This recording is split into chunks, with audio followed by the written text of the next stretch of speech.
Hello, Alice, and welcome back. You are here for the triumphant return of Blissful Idiot. It's been like we were just talking about like maybe like a year and a half since the last time y'all were on. Thanks for coming back. We have familiar faces, Will and Chris, and also a new contender has entered the arena. We have Finn. Hello. Yeah, thanks for being here, y'all. Glad to be here. Absolutely. Always a pleasure. Um, so y'all have some shows coming up if you want to talk about that. Yeah, we got let's see. Um, well, we could talk about we were scheduled to play New Faces, and got canceled due to a lightning storm. God said no. Uh, God said you're yeah, not doing for that. the time being, he Dude, said it's so wait. funny because it literally was like that because everybody around us had power. Yeah, yeah, Yeah. yeah. For whatever reason, it is postponed, possibly possibly July 13th, but it's still up in the air. Gotcha. We do have an official gig at Cobra July 24th. Um, a couple Memphis bands, Wagoneer and I believe Tower Defense. Cool. And then there's a new single on the way soon. Keep an eye out for what was that one called again? Left out. Left Out. Yeah. Right on. Looking forward to hearing it. Definitely go check them 24th at the Cobra and tentatively maybe New Faces night if God allows this time. Uh yeah. Yeah. What's been new with you guys since last time you came on? Yeah, last time we were here, we were a two-piece, um, just me and Chris. Uh, Played a few gigs since then, and then as the fates aligned, we met young Master Finn on Craigslist. He was kind enough to respond Yeah. to an ad we put out, and our personalities just matched, and it was like, yeah, I'd love to play with you. Hell yeah. I'm imagining Or, like a JO Crystal ad. You guys remember, you know what I'm talking about? Oh, I'm the only one. You don't know what I'm talking about. Maybe, not really, no. There was this ad, this Craigslist ad where this guy's like, I'm looking for people to charge my JO crystal with. It's like you must be a dude, you must have your own JO crystal. And he's talking about like he has this crystal that he wears around his neck and then Okay. he masturbates and it charges the crystal. And he's like, I need more people. So I imagine that's what the ad was like. And then Come Crystal. yeah, and then it just so happens that you also play music. Yeah. Is that's No. I think I got the timeline here right. So, Pretty similar. No, I just responded to the Craigslist ad and they were like, why don't you come over to our house that you've never been to or met us whatsoever? And I was like, yeah, we said just like that. Well, then they molested you. yeah. Well, that was only one time. Yeah, that's not too bad. It's initiation. You got jumped in. Well, hell yeah. What do you play in the band? I play the bass. I'm from Philly, so I played in the hardcore scene there. Okay. And I moved to Nashville like 6 months ago. Gotcha. But yeah, I was looking for more bands to play in. I couldn't find much metal around here, although I'm sure there's a lot. But I met these guys on Craigslist and then I played some music with them. I'm like, well, this doesn't suck. This is cool actually. So Yeah, we were just hanging out. that's awesome. Did you come here for music? I came here as part of a program with the Blackbird Academy for audio recording. Okay. So the end goal is to be an audio engineer of some sort and work in that industry. But yeah, kind of like sold everything I had and came to Nashville. Hell yeah, So man. it was super, super fun, except for my bass. But yeah, Keep that thing on you. Yeah, I mean, that's kind of like if you're gonna keep something, that's probably the thing to keep. yeah. No, I picked up this shitty Ford Focus. I used to have a Ford Ranger. I miss that thing so much. I found out it got trashed last week. Oh, Somebody had broken into it and like rammed it into like a side rail on I-81, and, like destroyed the shit out of it. damn. So R.I.P. Ford Ranger. You will be missed. So I've already asked you guys a lot of these questions, but if you have new answers and you want to pop in. But So much has happened. oh, okay. Well, let's start there. Tell me about it. But I mean, with the world. Oh, yeah, Yeah. yeah. It's been like, let's see. So y'all would have come on like early 2025, late 2024. So yeah, a lot has happened. Um, a lot going on in the world. Weird times. AI wasn't nearly as much of a conversation. That's like feels like forever now, but that's like only been the last what, like 2 or 3 years that's even been a thing in public attention. Yeah. It's just, I mean, I'm just dumbfounded by like some of the things that the people who are creating that stuff say. I'm just like, and you're just going for it. Like you're saying Yeah. all this, and you're just like, yeah, full steam ahead. It is pretty weird how blatant the New World Order stuff is. Like they're just like telling you what they're doing. Kind of crazy. They're not like trying to hide it at all. They're like telling you straight up, no one's gonna have a job, and you'll own nothing, and you'll be okay with that. Well, that's been like, it's been Don't like, forget the crickets. You'll eat crickets Oh yeah, yeah. and like it. What have I been missing? What the hell's going on well, I with the mean, crickets? since what, like the 60s, or probably, I don't even know when that Oh, came out with like Bug that. protein. They were saying that you will own nothing and be happy. Like that was like a thing way back then. Our nothing, comrade. The nothing belongs to us all. Thank God. Yeah, and the bugs. We're gonna eat bugs. Yeah. We're gonna be slaves to robots, and we're gonna eat bugs. It's gonna be great. It's gonna be a great time. Hey, as long as there's, affordable housing, free energy, and, you don't have to work, Yeah, and you just, travel around or just chill in your little pod if you want. it's like there's this like a 2x2. It's just like you're just like can't move. Thank I you, think- glorious leader. Little doom scroll pod. Yeah. I think What more do you hopefully the outlook is going to be, just the same as like the internet. It's like there's a bunch of bad players, there's a bunch of, good things that happen for it. Like the fact that everybody can communicate and secrets are obviously like less easily kept. Like I feel like the Department of War or whatever, I used to be a DOJ, now it's a DOW, putting out that UFO stuff is like they know that if they keep it confidential, like there's just going to be like a flood of stuff coming out, whether they like it or not. So they might as well get out in front of it. I totally agree with you. The disclosure stuff is like half and half psyop, and also actual soft disclosure because it really seems like something is going to happen or something is happening more frequently that they are just unable to cover up. So they're kind of getting ahead of it. I feel the same way. Yeah, I mean the guys that are in all the what's his name, Corbell, right? Yeah. Jeremy Corbell. He did the Bob Lazar. Yeah, he's movie. in all the Congress meetings about the UAPs and all that. And he just came out and was like, yeah, I mean, I just put out a documentary, and like, go figure, the government is like, yeah, we're gonna release this stuff, like before you release a movie, because it's like you're gonna release your movie anyways, and it's gonna have crazier stuff than we're gonna show you. Yeah.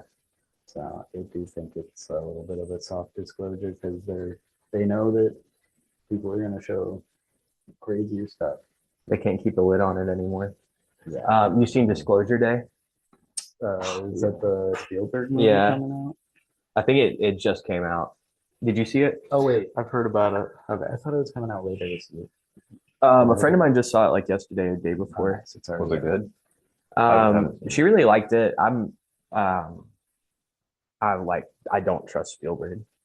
I just I feel like that's I can only imagine like some kind of propaganda piece. But it's Hollywood. yeah. That's someone who's like about as embedded as you could be, you know. Plus, I mean, some of his other alien movies are not like, I don't know.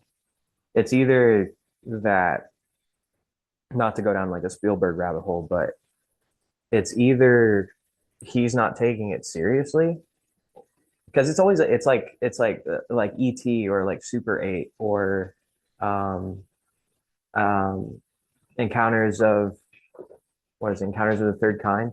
That's Spielberg, right? Close Encounters. Yeah. It's like all of these are like campy family movies, you know? Like it's not it is sort of like put it in front of you, but like it's not scary and it also just feels very fiction, you know?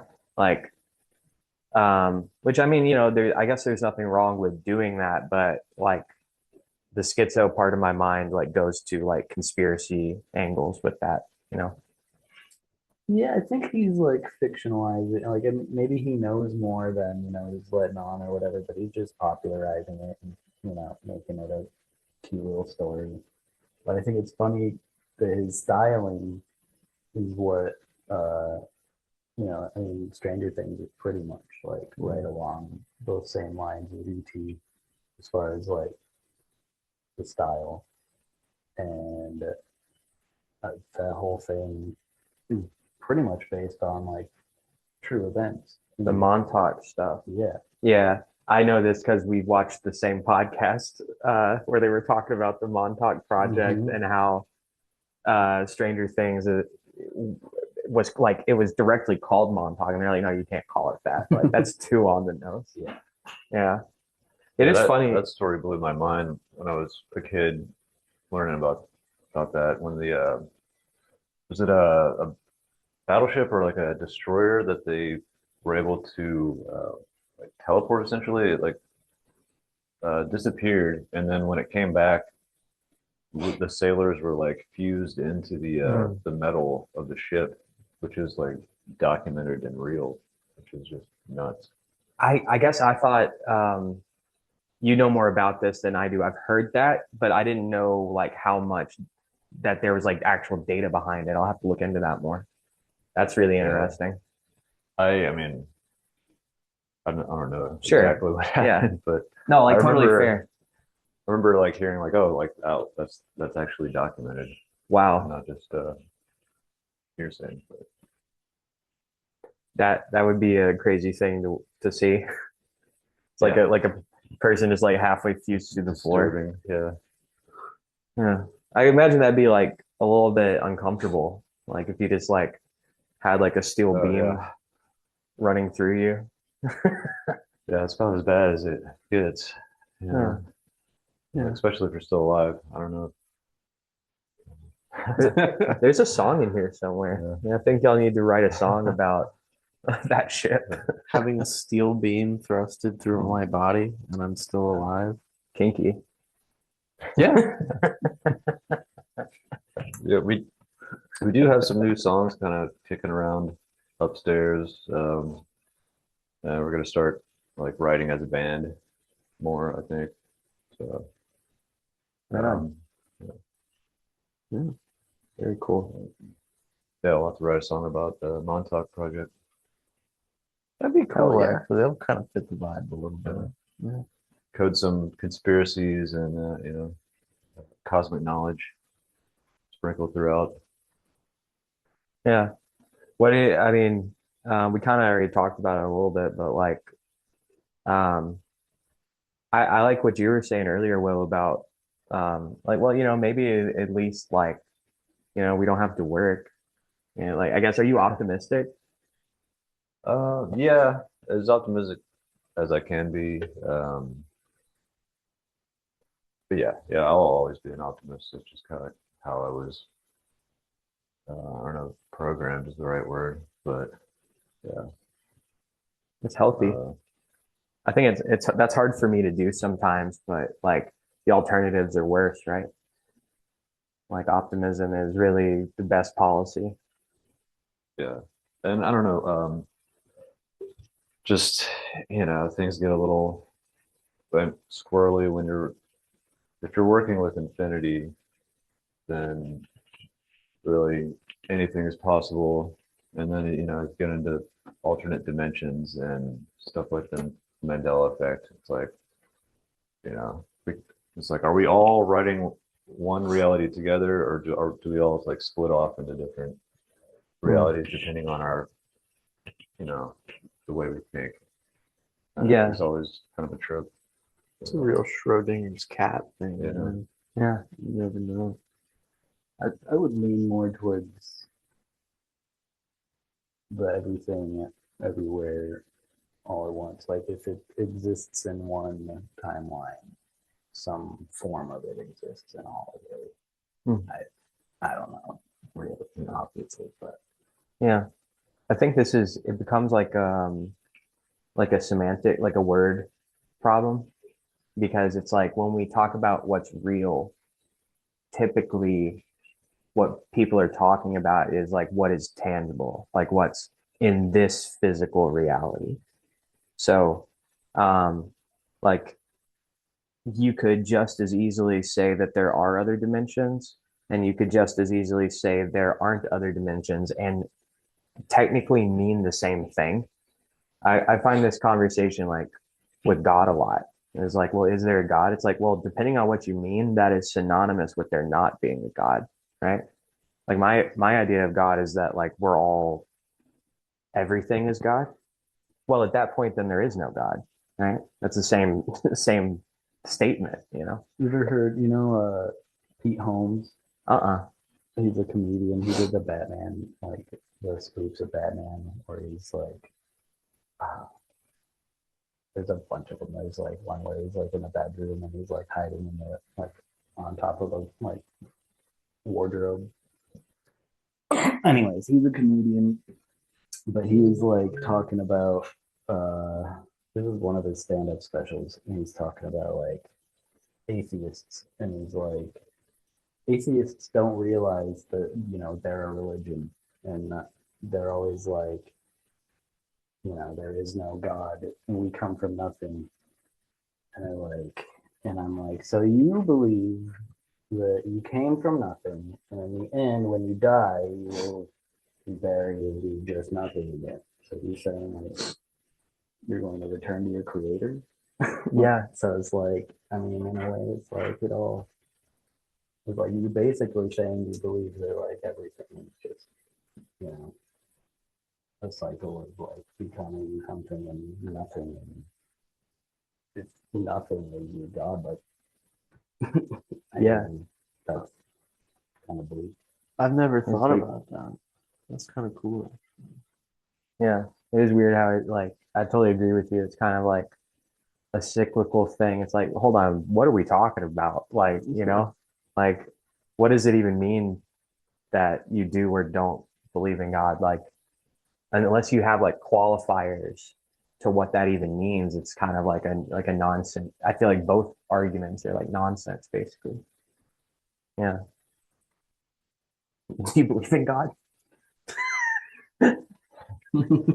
I don't know. The way I see it is maybe I don't believe in the Christian's viewpoint of God. I've had some great experiences with some great Christians, but I've been told I'm going to hell more times than I have fingers on my hand. So how can someone who truly believes that we are all loved beings condemn someone and say you're going to, at least what they believe is like the worst possible thing in the world, go to hell. So I don't know what I believe in. I think those people are misinformed Christians. So Oh yeah, because that's what I was gonna say. anybody who casts judgment on another person didn't listen to what Jesus had to say. My mind went to the same place. Is like the thing that frustrates me so much about Christians is that they don't read the Bible and have no idea what they're talking about. All And it's like, I mean, you can find like, I would, I mean, what percentage of Christians actually study scripture? Like 5%, 10 if you're generous. And then it's like, well, the atheists actually have looked at it enough that they can like be annoying about it and like bring things up and like throw it in your face. It's like, well, at least they like looked at it more than the Christians did. Yeah. Yeah. I just think it's definitely something that would take a lot more deep insight that I don't really have. I mean, I you're want to. 19 years old, so That is it's like true. it makes sense. You know, you got plenty of time Yeah, to like sort that stuff out, it's not on the forefront of my mind. right? And it doesn't have to be right now, but like, I think there's just too much.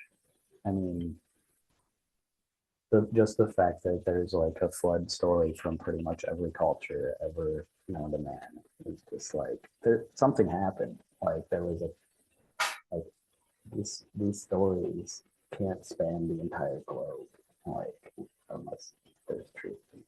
Yeah. Oh, yeah. Chris, did you hear about the the Tic Tac UFO underneath the pyramid? Yeah, that just came out. Yeah. Yeah, that's crazy.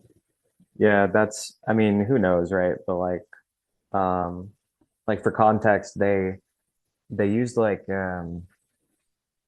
this thing that like detects what's underneath the soil and like underneath this pyramid, um they found like this big oblong structure.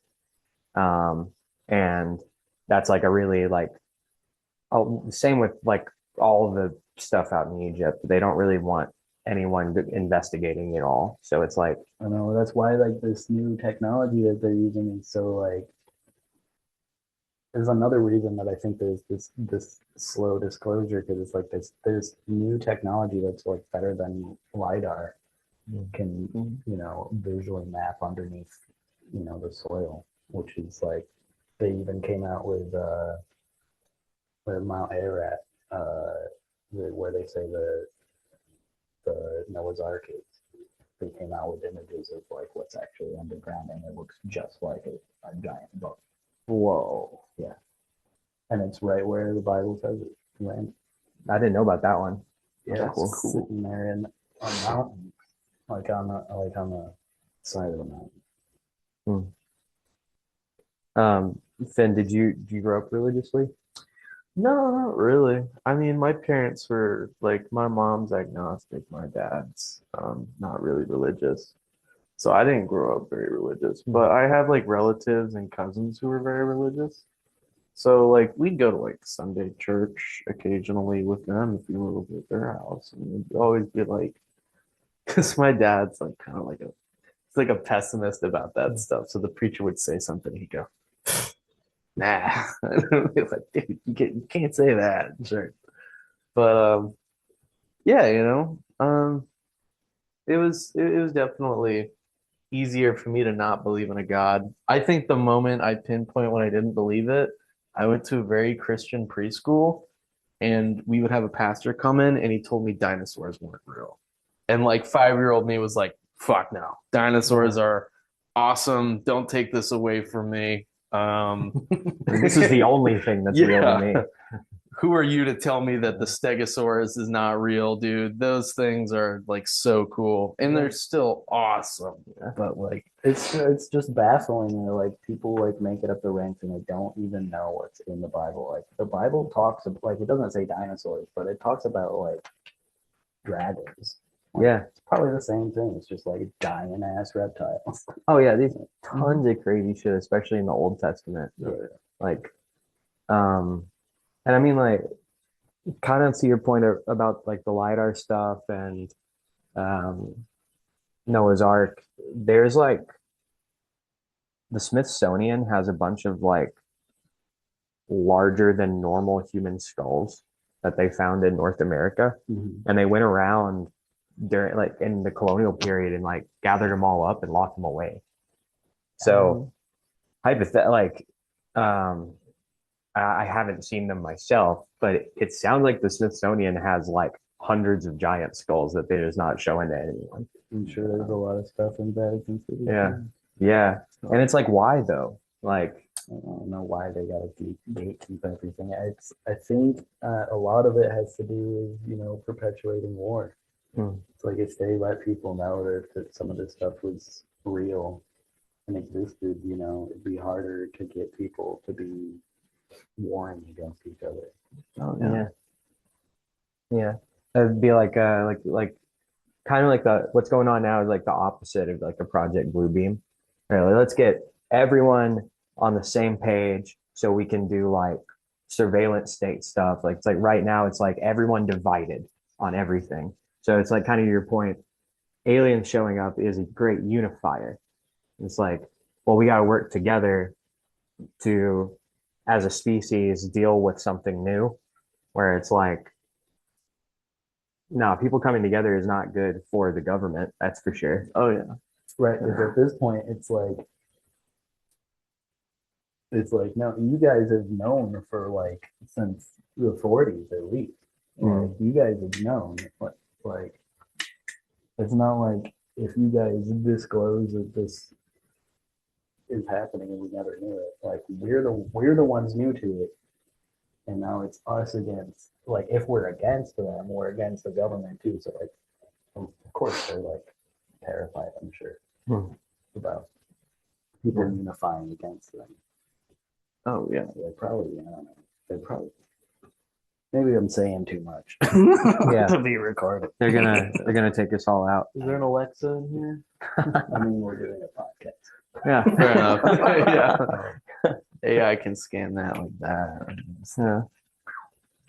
yeah. There's a way to just like rotate the incentives around in a way so that everybody wins, you know, and that, you know, we can get back to like real creativity and making products that last instead of being built to break. Figure out an issue, solve the problem, move on to the next one, and not like hoard resources, you know, in order to accumulate vast, you know, amounts of wealth just for your family later on down the road, you know, and enslaving everyone else. Very competitive. Everyone's competing against each other. Yeah. And that's like that's a inevitable part of capitalism is like competition. And I don't really have a better solution, but you know, like I'm not like I don't necessarily. I think capitalism as a concept is like fine, but when you switch from like all the stuff that Kennedy was trying to get fixed, when you go from having everything backed by gold to going to the petrodollar, and then everything just being completely bastardized in the financial system, it's like you're not just talking about capitalism at that point. Oh yeah. It's like an entirely manipulated system that's just going by random people reporting to spreadsheets and graphs. yeah. It's like not even real. Yeah. Yeah, I wish there was like a simple answer, but reality has to be like kind of we need like kind of a nuanced and complicated system, unfortunately, where it's like I want to make it really simple. It's like I lean towards like totally free market, like like but that's like the Wild West. And then all of a sudden it becomes like a cyberpunk situation where there is no government and it's like companies have their own, like imagine McDonald's has like hitmen they send out, like all these mega corporations have their own private police that just work directly for them. It's like, and it's all planned obsolescence, nothing advances humanity. And then on the other end, where it's like, okay, we're all like a completely communistic society where it's like you own nothing. And it's like, in theory, everyone's taken care of. I think the problem with that is like, does anyone trust the government to do that? Like, actually, it's like, well, because they're not going to actually do it. It's never happened. It's just not going to. Yeah. And it's not even that it doesn't work. It's that no one ever chooses to actually do that. Right. It's like the idea that the government's going to take care of us is, I mean, I can't think of anyone I trust with that much power, you know? Oh yeah. Right. That's what AI is for. Right. That's what I was going to next. Our overlords. Like maybe. I mean, that'd be scary if there was enough robots roaming around to just take care of everybody. Yeah, maybe there's some truth to that. Maybe that would work. I just think where I'm at, I don't like I just don't trust, you know. Yeah, I can see it end up being like the world becomes like the world in Dragon Ball Z, you know, where you have like the towns and everyone's just like kind of going about their business and everything runs perfectly, and you know you got cool technology like capsule technology. You just go around and explore, and you got Tournaments. yeah little tournaments Fighting and And tournaments. fusion. That would Yeah. be awesome. but, I just uh, want to. Sorry, I'm sorry. Did I cut you off? no, that's pretty much all I was gonna say. I wanted to go back on a point because I've had an idea about this for a while. And you were talking earlier about corporations having their own like hitmen, like standing armies and such. Having like every corporation own their own hitmen, awful idea. I think if we had a sort of source, like not government funded, but something that is like a private center for large corporations to use hitmen against each other to keep themselves in check. Think about it, right? So you could say, I could say, if I was like a millionaire, I could go out and say, I want to kill Elon Musk, right? But then that means they're going to be like, well, who killed Elon Musk? And I'll be like, that was me, right? We make it public, obviously. Because I got to know, like, if you're going to kill You're someone, you sending got a to, mess. yeah. But then that means that Elon Musk's people can go forward to like take out, like, wipe my shit clean, like, Hmm. smooth off in the night, you know? Yeah. Maybe I'm, you know, I am young, and that is like, for context, that is 100% based off of a video game. But um yeah, I mean, I always thought that having something where it was like there's actual consequences for your actions, but having that constant threat above a certain level of like you could die if you make this shitty decision, right? If I release the Samsung A10 ass phone and it breaks within 30 seconds and people are like, this phone fucking sucks, then you'd be like, kill that guy. Um, Yeah. there's like actual repercussions for being an awful human being. Yeah. But you know, I don't think anyone's crying over dead millionaires anymore. So. No, we support Luigi in this household. Hell yeah. But I don't think making a shitty phone is worth getting killed. I don't know. This new fucking Samsung update's pissing me off, dude. They moved all my shit, all my emojis. I've been angry enough at a phone to murder. Yeah. Yeah. Yeah. We could use, you know, public humiliation with, you know, town like stocks and, you know, Oh yeah. big bin of tomatoes that you can Yeah. throw. That would be I'm well. looking forward to once this like robots are a little more common and everything. I'm looking forward to when like new hippie movement because it's gonna happen. It's gonna be like a new naturalist movement, I'm sure. It's gonna be dope. There's gonna be like campgrounds that are gonna Yeah. be set up. I think. I agree with That's you. I think as we enter like this tech space, like digital interface, there's going to be a more of a push for nature and Refuge. and live music, Yeah. like a Real life, resurgence yeah. in live music, just because it's like, oh my God, like a real thing where people are. Like, I haven't left my house in months. Yeah. Yeah. Better VR, you know, like Yeah. invest in a VR camera. I thought that would be kind of cool to get like a 360 VR camera, like bring it to gigs, and then just if you wanted to, you can watch in 3D. But Yeah. I don't know. They're relatively cheap these days. That'll definitely happen too, right? Like there will that I mean that's inevitable that people are doing VR concerts and conferences and things like that. No replacement for the real thing. Yeah. But yeah, There'll probably be a big market for both of them, I would imagine. Um, there's definitely going to be a novelty of saying like I was in the presence of this band. Like actually was in the same room and saw them, you know? Like that's definitely like a novelty that people will still appreciate and enjoy. Um, yeah. And also just like being around other like, you know, concerts are like a social thing. Typically you go with your friends or at least you meet people when you're there sometimes, you know, like um community is going to be really important, I would say, especially during this like transition period where everyone's getting displaced. It's like community is super important. Um, like real tangible like people you can like reach out and touch, you know, like that's going to be like super critical to like maybe to survival, you know. Yeah, definitely just even for survival of your own mental health. Like, Yeah, yeah, it's amazing how purpose and yeah, community can make such a difference. for sure. Right. We don't need a bunch of Unabombers running around.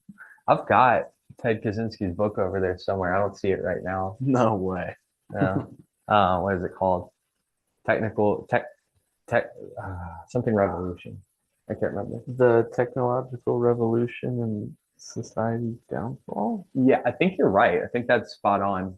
So if you're on a list now, how do you know that? No. I've actually read it, and it's kind of scary when you read it and you're like, but he's kind of got a point. You know? Oh yeah, we did it for our book club. I mean, he's super smart. He just was never held as Yeah. a baby.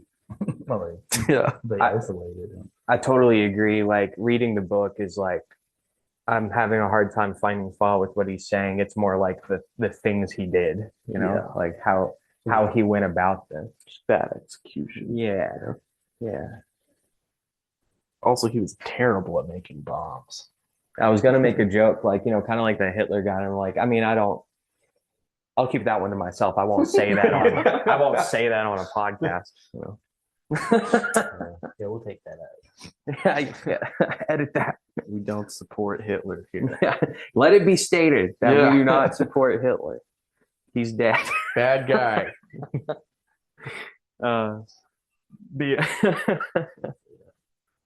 I'm reminded when we were talking about the like the corpo warring with each other stuff, and like you brought up like stockades, like public ridicule stuff. Increasingly I'm less upset with the government and more just like people, you know, because like we absolutely have the authority to make things the way we want them to be, but we're like really quick to give up our sovereignty. And I would say the vast majority of people are like totally, and myself included, right? Like I'm not above this. Like I go to the grocery store, like they're like I do tons of things. I benefit from unethical things, right? Like factory farming, sweatshops. Like I'm included in the criticism I'm giving, but um, I mean, it's impossible to Yeah. like be like totally separated from all the crazy like corruption. Like even getting a job, it's like every job's got like some kind of weird thing that you're uncomfortable doing. It's like, I mean, I'm doing like this financing. I feel like credit and financing and like charging people interest because they can't afford something, like that's fucked up. They should be able to afford it. Like Yeah. the world should just like make things with the right price point and the right, level of, necessary things should have, higher priority to be cheaper for people. For sure. Yeah, and like Will kind of brought up like planned obsolescence earlier, where it's like, wouldn't it be nice if we collaborated on the advancement of society and like making actual products instead of like everything is disposable and like they invented was it Tesla? No, it was before Tesla. there's like a perfect light bulb. Yeah, yeah. Oh yeah. Yeah. It's still on in like Yeah. some fire department up north, I think. Yeah. Yeah. It's like the same light bulb, never been changed, never turned off Yeah. for like I over think there's 100 years. I think there's a live stream of it. You can actually watch it. Crazy. Um, and that technology exists, but you couldn't make that and sell it because of the way patents work, and like that's evil. That's They killed the hydrogen car, dude. Right? oh, dude, yeah, that was like what, like 10 years ago, something like that. I think there was one like way back, like in the Really? 80s. There was. So it was a dude who made a hydrogen car in the 80s. Whoa. And they killed him. I think they almost tied that back to Exxon, but then they killed the guy who was tying Who tied it to Exxon? Yeah. That's hilarious. I mean, also tragic. Yeah. Yeah. You know what we haven't talked about on this show yet? Y'all got opinions about the Oliver Tree stuff? Oh my God. Yeah, he just died, didn't Yeah. Dude, You looked into this much? I've seen that he was criticizing, wasn't it like Mark Zuckerberg? I don't even know about this one. Okay, so Oliver Tree was exposing, I think it was Mark Zuckerberg. It could be someone else. I might be wrong. At least a week before the accident happened, right? Whoa. And he exposed Mark, for being like a cokehead and like exploiting his employees and like being just generally evil, right? And like he said it, I think on his podcast or something like that. And yeah, like surprise, surprise, a week later, his helicopter goes down. It's like it doesn't fully. Another helicopter ran into his. Yeah, They collided. which is one of those things that makes me think like that can't be an accident.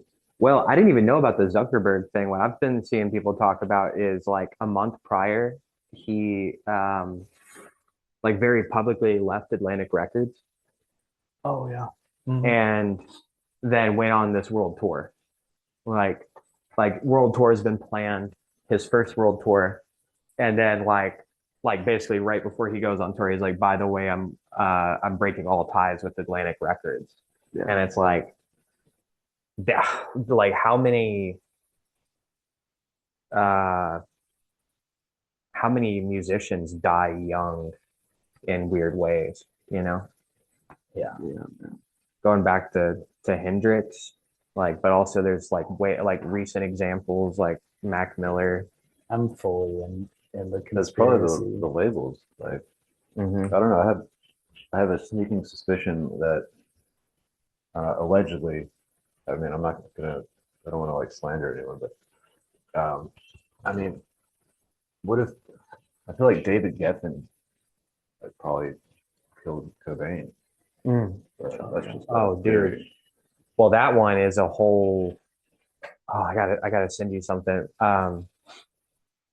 My physical trainer is a big like content creator for Kurt Cobain conspiracy stuff. So Yeah. like every time I go over there, he's telling me, and I'll send you his stuff because it's really interesting. But like he's interviewed that one is like it was everyone around Kurt. It was Courtney, but it was also what was the name you just said? Because that one was one I heard pop up too. Just a theory. David Geffen. Yeah, him, Mark Lanigan. Like there was a group around him that were all super addicted to heroin, and he was trying to get out of it. He was trying to dissolve Nirvana and go solo. And I mean, at the peak of his career, he dies and becomes well, I mean, like his net worth just skyrockets, because he died at his peak, kind of like this whole Oliver Tree thing is like he was like 2 or 3 dates into his first world tour. Like he is at his top. If he had lived like another 10 years, it would have like fizzled out from there. But instead he dies as like at his height. So that will forever be his legacy. And then I saw that his song "Life Goes On" like returned to topping charts Mm-hmm. uh, because he just died. Yeah. So someone's making a lot of money over this. Oh Yeah. As they do. I mean, you can pretty much conclude that the CIA has some weird tie to the music industry. Mm. Like back, But yeah, weird scenes of the canyon that yeah. the book, and like all these rock stars with military connections. Very interesting. Jim Yeah. Morrison, Oh, right. His Yeah. dad. Yeah, that's right. I forgot about that one. Janis Joplin too. Really? Mhm. Wow. And they both died. They're both 27, right? 27, correct. Fuck, man. I didn't even think about the Joplin one. I did hear Courtney Love was MK Ultra, apparently. Like her dad was military, like military A intelligence. lot of those people were. Yeah. I think even Hendrix had some ties somehow. Really? That's Yeah. wild. Nowadays, we're all just MK Ultraing ourselves on the internet. Yeah. Yeah. I don't mind it. And, It's kind of fun. Yeah. It's kind of fun. Not doing anything. It gives us something to talk about. I mean, crazy time to be alive. Like totally unprecedented I in think human it's history. like, in a way, it's like maybe society to us is going like downhill, but maybe in a weird way. It's a blessing because it may somehow make us reflect more inward and try to fix stuff with ourselves, and then maybe in the long run it'll be better for society. I don't know. I'm trying to be optimistic. See, it comes in waves for me. Like, Yeah. I'm like kind of always. I mean, my Knicks just won a championship, so I mean, I'm Congratulations. usually a long-suffering sports fan, but it's like everything comes in waves. Usually, I'm just like, you know what, we're gonna lose this year, whatever. I'm still gonna watch, but I don't know. Sometimes, like usually, it's good. Like you were saying when that show got canceled, it's like, it's good to expect the worst, and then something good might happen because you're sitting there waiting for the show. Maybe it's on, maybe it's not. It's like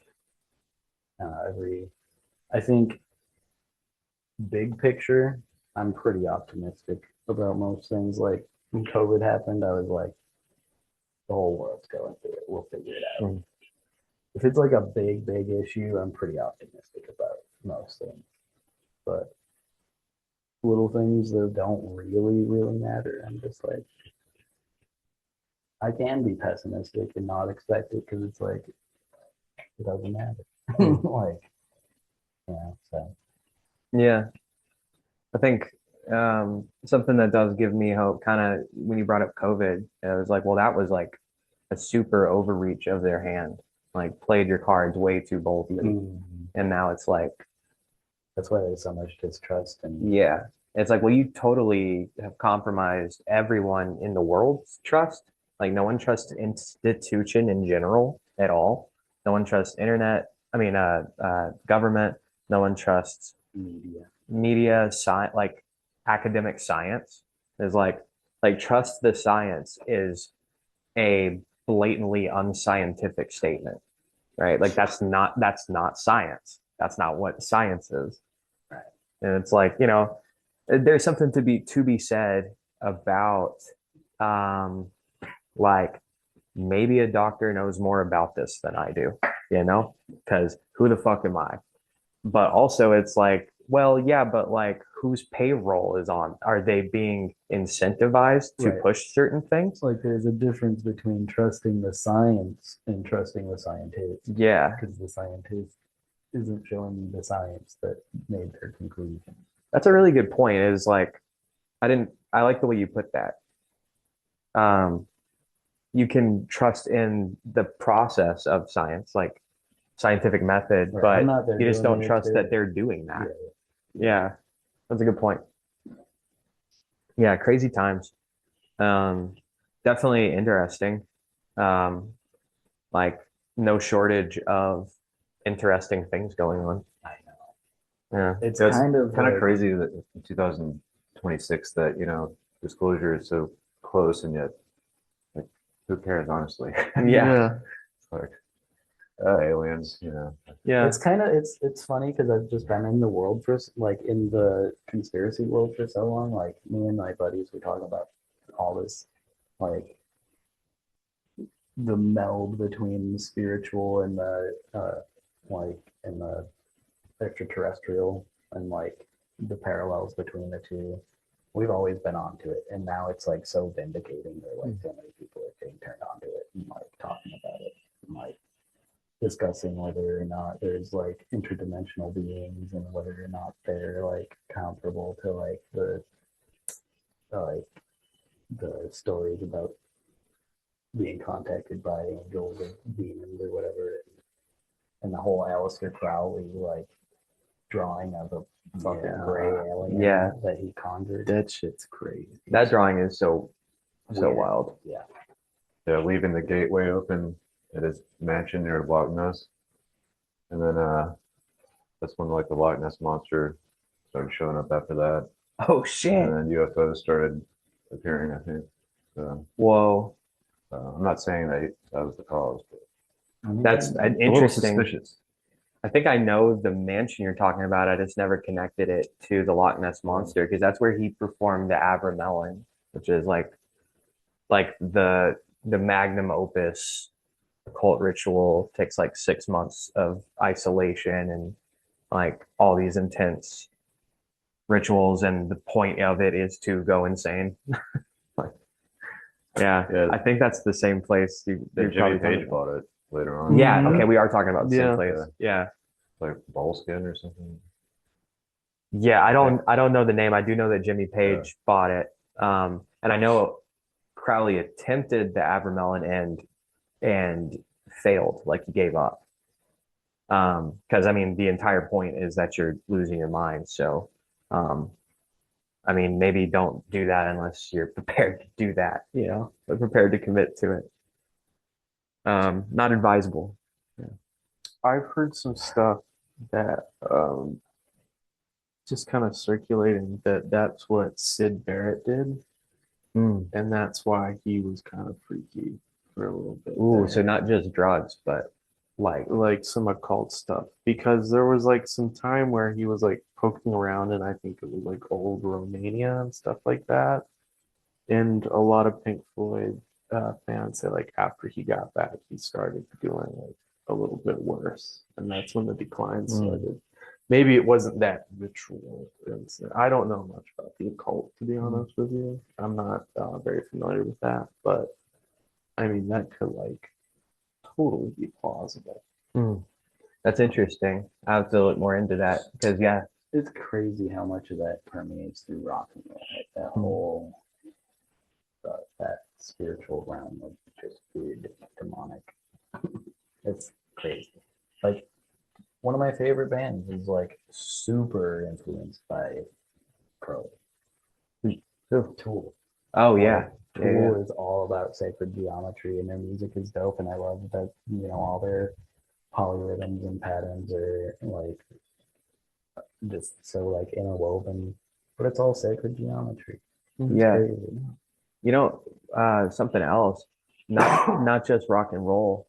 Something I've noticed also is like I'm really into hip hop. Like that's like mostly what I listen to, and you think about like 90s hip hop, it's like I'm in a bad situation that I'm trying to get my family out of, and I put my faith in God. It's like the gangster with a cross, who's like, I'm doing this for my family, but I'm also trying to get out of this situation, right? And then like more modern hip hop, like the drill rap stuff is like honoring death, and something else I'm noticing too is a deep interest in the occult. Like like some of those guys are like, I mean, it's like this is a dark one, but like MS-13 stuff, spirit cooking, like killing people for to bring about dark forces. Yeah, as a blood ritual. Yeah. Yeah. I mean, Jay-Z's a high-ranking friend. You can't notice that. Stop doing that. I mean, Don't say the F word. I'm pretty sure they all do the all-seeing eye thing. Like Yeah. they all, it's pretty blatant. Yeah, it really is. There's something to be said about something just right in front of your face so you can't see it. Like they're all like pretty showboaty and Well, like I don't know if it's necessarily like I don't know if the source necessarily has a choice. According to the Bible, it's like all of the depictions of all that kind of stuff. Like they don't necessarily lie. Like when you ask them questions, at least like that's what I've heard about like exorcists. If they have to ask a, like somebody who's possessed, if they ask what's possessing them, they have to tell them. They have to tell them. that's true of my experience too, is it's like demons are bound by like certain laws. It's very Right. legal. Yeah, Um they're super into contracts. yeah. It's a weird. And it's like something like they have to do it a certain way. Right. Yeah. Crazy. Um I just want to know like the truth behind it all. Like it's one of my hopes that if and when we do die, that you just get to sit back, get your popcorn, and then have like the military briefing and like, all right, this is where it all started, and this is how it began, and this is how reality was formed, and this is the reason behind everything. to see the big And, picture. yeah, I tend to think that we'll all have a chance to at least, like see what's really going on before we get to make our faithful decision if we even have it. I don't know. Like, and these are the hidden lands behind the ice wall. Oh, oh, not quite that, but like I've been down an Antarctica rabbit hole, and that's like, Oh yeah, that's a whole thing. there's some shit Mysterious. there buried Yeah, under the ice. No way, there's not. There's too many accounts for it to not be true. yeah, and just the fact that they covered up when they fucking discovered it in the first place. That's kind of crazy. That they found maps that are older than the maps that don't have Antarctica on it, with Antarctica on it. Antarctica is one of those ones that's like I've also been in this conspiracy landscape for a long time, but that's when I'm like just now like scratching the surface on. It's like, oh shit, I've been sleeping on all this Antarctica stuff. Crazy. Yeah, it doesn't pop up on my stuff that much, and I don't really pay that much attention to it, but it is fascinating, and I do want to look more into it. But You know, so you were talking about being vindicated, like the alien, and yeah, just the mass of people that are like paying attention to it now. I think another big one that like super vindicating is the Epstein stuff. Exactly. Yeah. Because it's like if It's you've been all on related to that too. yeah, if you've been on the internet, like in the internet culture for like a decade or longer, it's like, well, yeah, people have been talking about this for a long time. Adrenochrome. Yeah. Oh yeah, okay, yeah, more than a decade. Like Hunter S. Thompson was talking about global elite. That's what they did at the end of the movie. It's like adrenochrome. Yep. Yeah. Do this to try, and then they wake up with it's got like the alligator tail on, and like their hotel room's got like 3 feet of water. Yeah. Yeah, not to derail you. No, that's what I would, yeah, exactly. Hunter S. Thompson was talking about adrenochrome back in, That was the first time I ever heard about it. yeah, actually, me too. Yeah. What Yeah, he really is- brought that attention to that. What is adrenochrome? I'm not familiar. It's crystallized adrenaline. So like, actually in Fear and Loathing, he's like, I need some adrenaline. He's talking to like his dealer on the phone, and it's not Hunter S. Thompson. It's the other The guy. lawyer. Yeah, Gonzo. That's not his Benicio del name. Toro. Yes, yeah, whoever that he's playing. Yeah, but it's like he's talking to like his dealer, and he's like, I need some more adrenochrome, or maybe just a fresh adrenal gland to chew on. And What's that? yeah, And there's something, I mean, that's a dark one too, because just from the little I've heard about it, it seems um, like with children, especially. And there's another parallel with Disney. Disney is some Monsters, fucking Inc. creepy motherfuckers, and Monsters Inc. is all about scaring children for their like Oh, energy. For their well, energy. and they can harness that energy. Right. Oh my God. Exactly. When you said Disney, like it Dude, just clicked. Yeah, Monsters Disney is Inc. all over all of that kind of shit. Like so much little hidden fucking really fucked up shit that nobody should know about. Oh, and they're traumatizing kids all across the land. I remember watching Bambi for the first time, Mm. and Oh and it's like, son, your mother's dead. Come with me now. It's like, what? Yeah, yeah, that's a good Uh, point. Like they've always just been like Still traumatizing sad them. about that. Yeah. Yeah. Dude, I mean, they like really connected with me when I was a kid coming out with Lion King. Like, I feel like the timeline was perfect because, like, I never knew my dad, and like, the Lion King came out, and it was the first movie I saw in theaters, and I was like, it really like fucking hit me, and I don't know, like ever since then, it's like Disney. I mean, it's been part of everybody, like a huge part of everybody's like background. You know, watching these cartoons when you're a kid, and it's just so crazy. Like the slow rollout of finding out things. Like it started out with like hidden dicks and the fucking Aladdin towers and stuff. Yeah. Little And Mermaid.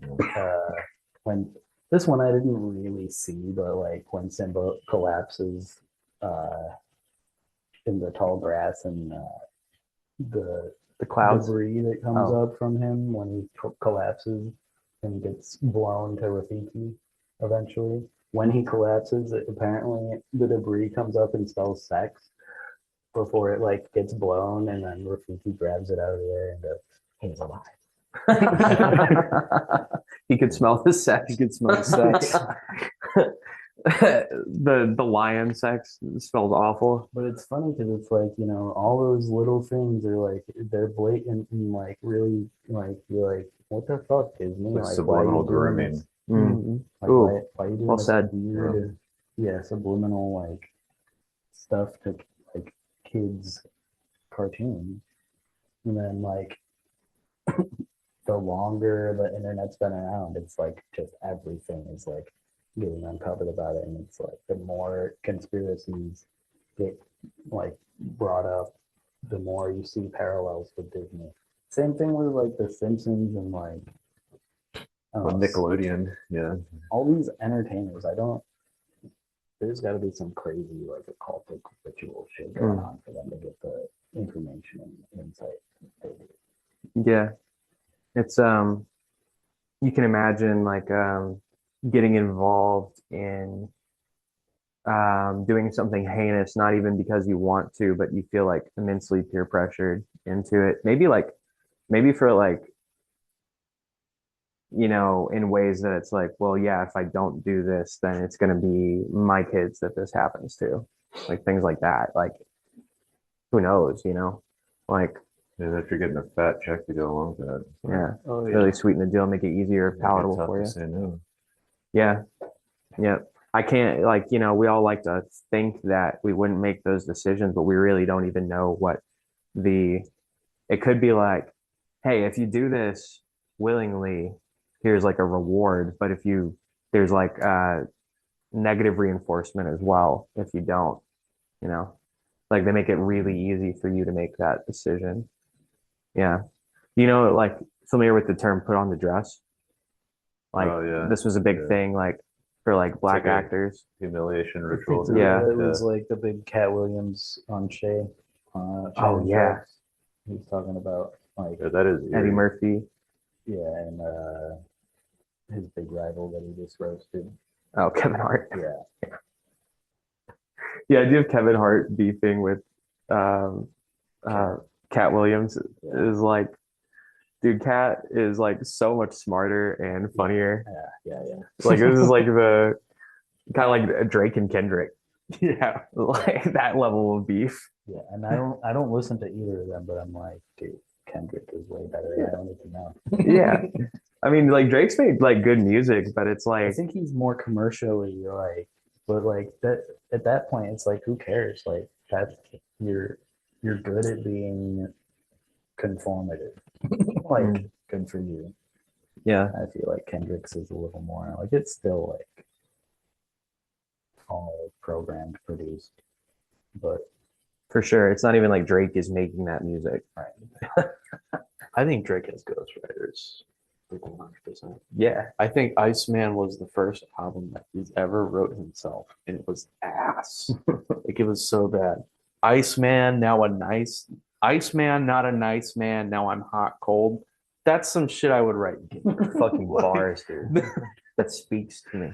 yeah, it's I don't know. It's like, I remember, I think it was Connor Spillane was on here one time. We were talking about Taylor Swift, and he was like, people be like, can you believe like Taylor writes all of her own music? It's like, yeah, I know. Like that's kind of obvious. Like she probably shouldn't do that. It's like, yeah, I'm aware she writes all of her own music. It's like hard to ignore. It's also why she's so successful, though. Like Mm. a lot of her music. I'm not a big Taylor Swift fan, but I do recognize that it is very well written. And Yeah. It's crazy to me is that you have these songs that are written by like got like 15 people credited to the songs. Like, I mean, I don't know. I've written mainly just by myself, like so I can imagine writing with 10 other people. I guess it makes it easier. I don't know I don't know how it works necessarily, but I'm guessing like, some of those credits have to do with who made the sound that they're using. Instead of somebody like, if you use somebody's like you download somebody's sample, maybe you have to credit the creator of the sample. I don't You think of a word for a line, do you get credit yeah, I see. I don't know what you have to for a credit. phrase? That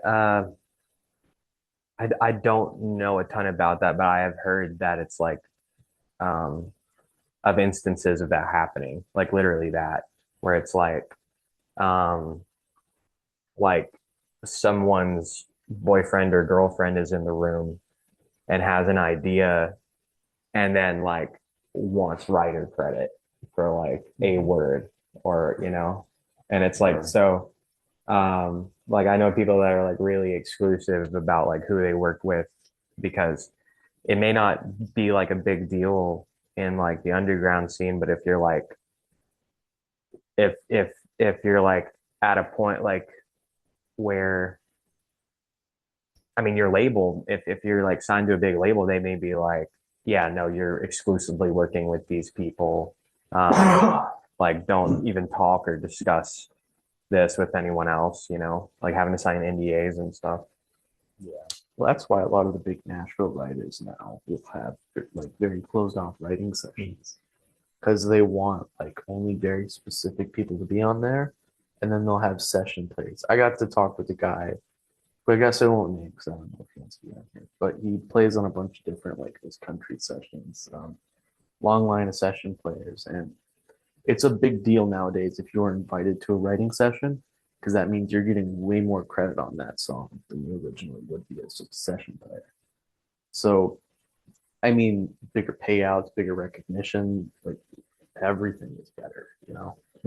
And it's like, it's been like that since the 80s with, I mean, all the like all the classic 90s country, and then it got to like dude country, and now I don't even know what this is called now, but all these writing sessions are like so closed off to the public. You can't do that.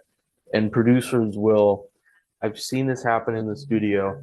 Someone will suggest something and the producer will immediately shut it down because they don't want anyone else's input on this besides the record label, the artist, and the writers.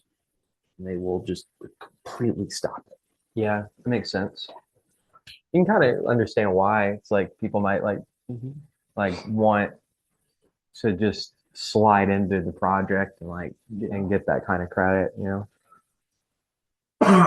Yeah. And it may not necessarily like be fair or reasonable. They're just kind of just trying to like profit off of what you're doing. Exactly. A Yeah. lot of people will see it as like their like big break, like if they get featured on like, you know, I don't know, like Sabrina Carpenter's big new hit, right? And they'll be like, well, she wrote something on it as well, so why don't we, deal with that? Yeah, whether it's royalties or recognition, either one Mhm. would be like a huge incentive to try and like Yeah. kind of like slip into that. Yeah. The whole music industry is totally messed its own stuff up, making everything a litigation. Did you see John Fogerty? Uh, he was talking about like his uh, struggles in the past. Apparently, they brought him to court about sounding like himself. Like if he was to like separate from CCR and go write an album, if it sounded like CCR, they were gonna sue him. Because they own that sound. Yeah. Wow. Yep. Wow. And his own brother is in the band, and his own brother was gonna sue him as a member of the band. Wow, no shit. Yeah. It's fucked up. That is fucked up. And that would have been like if John Fogerty didn't have the right, lawyers and didn't fight that, like that would have been a crazy precedent in the music industry where it's like, yeah, if you're singing in a band, you better know how to change your voice when you leave. Damn. I know that similar thing with the guy who voices Mario. He like voices a lot of those characters. And like I've seen him in interviews, they'll be like, yeah, no, I can't do the voice. Like I don't. I'm Nintendo would not like that. Yeah. Nintendo's just evil. Nintendo's evil as Yeah. fuck, dude. I think the Doors, because Val Kilmer was going to come out with a music album, and the Doors were like, if you sound like Jim Morrison on this album, we're going to see you. Whoa. So he didn't. I don't think he did it. Damn. It's like, yeah, he actually sang in that movie, like a bunch of it. Which movie? The Doors. Oh, Val okay. Kilmer played Jim Morrison. Oh, I've never So- seen this. Okay. Oh, it's so good. You gotta watch I gotta it. check that out. Yeah. Right on. It's Oliver Stone. Oh shit. Okay. Yeah, I So- definitely gotta watch that. Yeah. Have you ever heard American Prayer? Mhm. So this is something that the Doors put out after Morrison died, and it's a lot of just spoken word poetry of Morrison, and they did music to go with it, and it's like a really weird, trippy album. Um, yeah, it doesn't sound like really anything like the Doors. It's just Morrison just reading poetry. But yeah, American Prayer is super cool. You should listen to the Lou Reed Metallica album. It's exactly like that. It Really? sounds fucking awful because it's like this like 60-year-old like classic rocker guy like Yeah. trying to sing over Metallica and it just doesn't I'm work. pretty sure it came out around the same time as Saint Anger, right?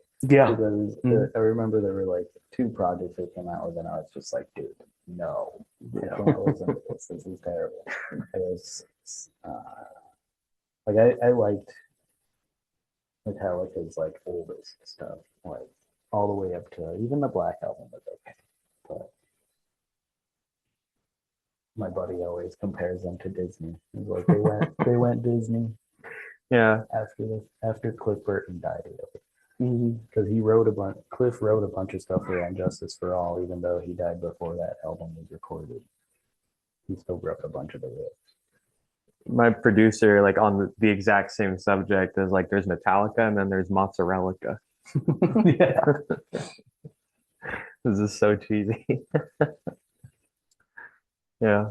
What y'all been listening to lately? Oh, a lot of instrumental stuff, surprisingly. Like lo-fi, hip hop, vaporwave and stuff. Nice. Yeah. I really want to listen to music when I drive these days. Otherwise, it's podcasts. Like if I'm cleaning around the house or something, or at work. Yeah. I love that lo-fi, yeah, Yeah. vaporwave and like that lo-fi hip hop sounds really cool. Kind of chill, I think my favorite artist would be like Kaleido. Okay, For them, I think it's like so. lo-fi, all that kind of stuff. Right on. Yeah. I have so many old bands that I just don't get over. I just play my shit on shuffle sometimes. But as far as like newer people, I mean, I don't know. If you asked me this question last time, I'll probably be the same people. Like Hiatus Coyote for like if I'm in like a like neo soul like chill mood. I love them. They're so good. Hmm. And then I always listen to like that '90s, early 2000s like prog metal, like Tool type of stuff. A lot of the math rock stuff is like getting to me now though, like Polyphia. Hmm. Love that. I got a band to show you after this because that's my shit. I like yeah, hip hop and the proggy math stuff. But I do like Polyphia a lot because it's accessible. Like some bands like fall into the this is music for musicians because it's so intricate. Mm-hmm. But like But Polyphia's got like so much like dance beat stuff it's like accessible. mixed in. Cause it's got like all this You can actually like hip hop grooves yeah, and stuff in it. you don't have to like know the intricacies of what they're doing to appreciate it. Right, like Yeah. it's like there's mixed meters and polyrhythms and stuff like that. But I threw it on for Finn the other day, and I showed him the one with Chino Moreno featured. And Polyphia? yeah, Oh it's shit, such I a don't know good, this one. such a What's the good do you know the song. name of the track? Bloodbath. I Oh think damn, I don't even know this track. it's so good. It was pretty good when I heard Hell it. I yeah. really liked it. I do like when they do like have feature vocals on stuff. Yeah, That's really cool. Love Rarely. This is like I'll show you after this because that's my recent obsession and it's very in that vein. nice. And it's like I think this is their debut album. Nice. So that means Yeah, like super new. nice. I also like intervals. Intervals is dope too. Hmm. They're like just like Polyphia, like maybe a little more, a little more tasty sometimes. Hmm. A little more like a little tiny, like a little bit like more on the softer dynamics with their stuff, but it's still like along the same vein, like dope, chill metal, like metal adjacent, but like that's the dance grooves and stuff like that. Hell yeah. I'll check that out too. Said intervals. Mm-hmm. What about you, Finn? Oh, dude. I recently rediscovered Bikini Kill, Yeah. and I've been like listening to jam out to them recently. I read like a little bit about Kurt Cobain and how he was like sort of influenced by Bikini Kill a little bit because I think they were in the I think it was Bikini Kill. Am I Yeah, right? you're right. Yeah, I heard he was sweet on one of them. he was. I think it was the lead singer. I'm blanking on her name Yeah, I right can't remember her now. name either. But she told Kurt that he smelt like Teen Spirit, which was like this That's what it female. was. It was this. It was like this deodorant that they marketed to young women at the time, and then that's where it smells like Teen Spirit came from. And I Yeah. was like, oh no shit, that was Bikini Kill. He like wrote it on the wall or something, or she wrote it on the wall, something like that. Yeah. Yeah. Yeah. But yeah, man, fucking Bikini Kill's awesome. And then Minor Threats album, uh, just hit 30 years old a while ago. So I revisited that and I was like, oh fuck yeah, Hell that yeah. was awesome. Just going back on it. Nice. Yeah, I do a lot of listening to old stuff too. AFI just put out a new record I really like. They didn't just put it out, it was late last year, like November, December, or something like that. But it sounds nothing like AFI at all. And then I started digging more, and it's like the emo early 2000s AFI that like that everyone's familiar with. That's not how they started. They were like way more punk in the 90s, and then they did the like emo right at the peak of the emo stuff. Mm-hmm. And now they're doing this like industrial 80s dark wave kind of thing. It was like very reminiscent of older times. And I've been fucking with that. It's really good. I don't blame you. I just really like seeing how emo has been like reimagined over the years. I mean, there's so many different genres and subgenres of that, and it's one of those things that's like it's even divided up between like a region you live in. Like there's East Coast emo, obviously there's Midwest emo, but like there's West Coast emo. There's Southwest emo, which is like Mexican emo, and it was like I started listening to this band. There's this whole subculture of people. I can't remember what they're called, but it's like crazy hairstyles, and it's like I don't even know how to describe it. I'll show you some pictures later. Like scene, Yeah, yeah. scene kids. Scene kids, I Like guess you could Mexican say. scene kids. Yeah, That's awesome. but they're like, I'm so here for that. yeah, they're like so cool, and they're creating this shit where it's like I like the wine, and I don't understand what they're saying, but it's like I feel the vibe that they're getting at, Yeah. you know? That's what music's all about. Oh yeah, absolutely. Oh. Um, but yeah, I mean, You emo know, there's is- like, yeah, all these like I feel like any big genre always has like a million subgenres that spawn off of it. Oh, Like yeah. apparently there's swancore, which is just sounds like Will Swan. Oh, okay. Dance Cabin Dance. It's like- Swancore. They apparently, I think they just did that so they can say they spawned a new genre, but it's like That's it's funny. cool. Like I guess, I can I think guess of you a would- band that is that. yeah, Yeah, I they, guess you would like, classify it Obviously, as love Dance Gavin Dance. like a going in between like windy like like melodies as the guitar part to like chuggy chords and then like more melodies. I guess it's more like I don't know. I don't know exactly how you would classify swancore, but I was just thinking that y'all are gonna one day spawn Idiot Core. Core. That'll be your legacy.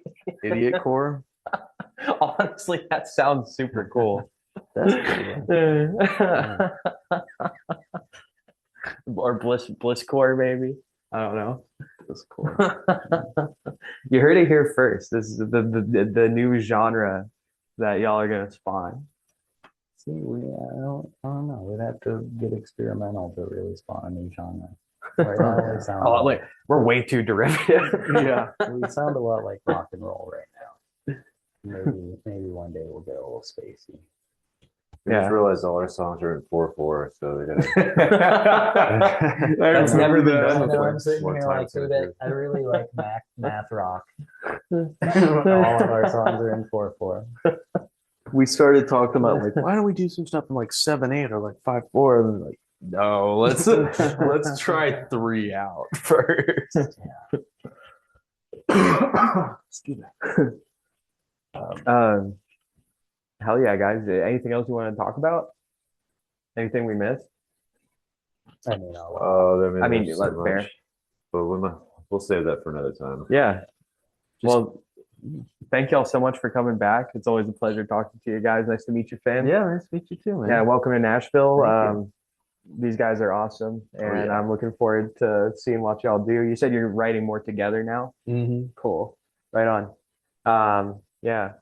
Can't wait to see what y'all are cooking, and we'll see you July 24th at the Cobra with Blissful Idiot, Wagoneer, and Tower Defense. I guess before we go, how was Memphis? Y'all went up to Memphis. yeah, Was that fun? yeah, it's an interesting spot. That is That was awesome. Yeah. a generous way to say that. Lamplighter is interesting. Yeah, Very, I very mean, odd Memphis crowd. in general is interesting. It's a little, That's a word for it. Yeah, we ended up playing 2 shows there. One on the 1st of Feb, or Month, right? well, one on the 1st of May, and then one on the 31st. Which, oddly enough, both of those nights were full moons, and we were there. No shit. But the first night, we drove out there, played the show, and then drove all the way back. We got back at like 5:30 in the morning. That was pretty intense. That sucked. And then the second time we crashed there and woke up pretty early, but it still sucked, but it wasn't as bad. But yeah, it was a lot of fun. There's some good peeps in Memphis. Yeah. Made friends with a few bands, and yeah, that's who's coming to town in July Hell for the yeah. cover show. So, I need to make more connections out there, so I'm looking forward to seeing what kind of music they got going on. How were the crowds? Like not necessarily like population, but like just engaged. I think we got unlucky. Like at least the first show. Apparently, there's like some kind of art festival or music yeah, festival. Memphis in May was going on. Oh, okay. Yeah, a lot of people were downtown. Um, but yeah, there's some people who showed up. Yeah. Yeah. Did they seem receptive? Oh yeah, super Okay. supportive. That's yeah. more what I meant. Yeah, Yeah, Yeah. that's cool. Yeah, Nashville can be like a really hard place to play, you know. It's like I know a lot of bands that live here and prefer to play not in town. Like they're like, yeah, all of our shows on tour were better than any of our shows in Nashville. Like it's an unfortunate thing about Nashville. You know? Even I feel like even watching like a big show that I pay like a lot of money to like get a ticket in Nashville, it's like the crowd is just like lacks this like Mhm. rawness, this like energy is just lacking. I go see a show in New York and it's like everybody's bouncing off the walls and like nobody's like got an issue with you running into them because you're excited or whatever, or you're dancing.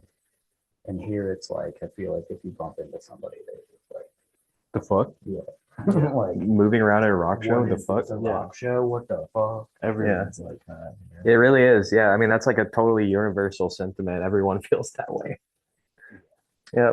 I've noticed that the DIY scene here isn't very much of a thing as it was back in Philly. Mm. I remember going to like storage unit shows and like See, that's shit what I like that. want. That's what I want to do, and I'm like wondering why people like. I know people put on house shows and stuff, but it's like everybody complains about the events that get thrown. Like you did an awesome event. That was Oh, cool. thank I you. wish people would do that more. Like put on your own event if the showrunners suck that you like signing up for. Like go compete with them. Yeah. This is a little actually, you know what? I'm gonna say that off camera. That's a little too inside baseball. We've got plans next year. I'm excited about. But yeah, we'll talk about that here in a minute. Guys, thanks for being here. Yeah. Great talking with you guys. Nice to meet you, Finn. Thank you. And we'll see you on the 24th of July.